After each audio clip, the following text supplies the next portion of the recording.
নমস্কার বন্ধুরা, আমি একটা ডিমের রেসিপি করছি।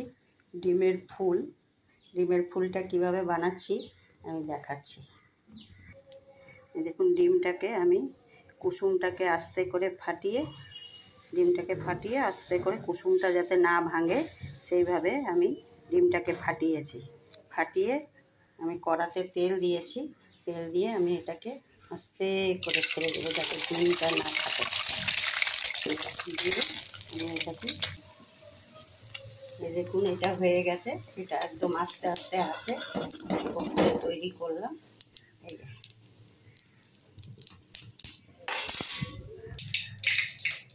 দেখুন, আমার ডিমের ফুলগুলো তৈরি হয়ে গেছে।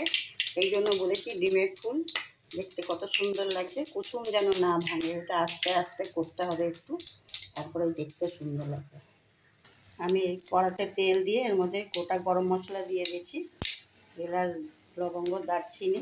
এর মধ্যে আমি এখন বাটা মশলা দেব। এর মধ্যে দুটো পেঁয়াজ আছে, একটা রসুন আছে গোটা, আর আদা আছে, আর কাঁচা লঙ্কা আছে। সব তেলের মধ্যে দিয়ে দেবো।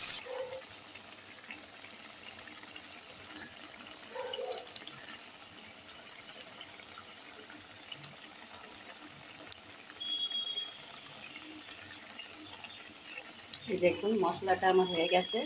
এর মধ্যে আমি ভাজা পেঁয়াজগুলো দিয়ে দিলাম, একটু পেঁয়াজ ভেজে রেখেছিলাম। আর এর মধ্যে একটু টমেটো সস দিয়ে দিই। টমেটো সসটা একটু বেশিই দিয়েছি, যেন টমেটো সসটা একটু বেশি লাগবে।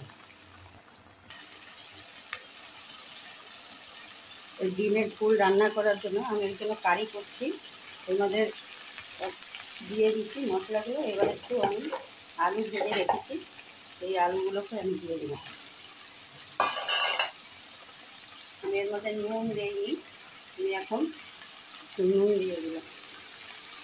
দিয়ে আমি এটাকে একটু কষাবো, তারপরে জল দেবো। আমার এগুলো কষানো হয়ে গেছে। এর মধ্যে আমি এখন একটু জল দিয়ে দেবো।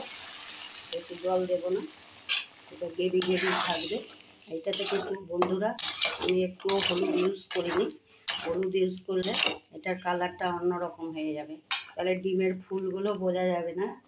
সেই জন্য আমি হলুদ ইউজ করিনি। আমার এই ডিমের ফুলগুলো দেখুন, আমি এখন একটা ফ্রাই প্যানের মধ্যে দিয়ে দিয়েছি।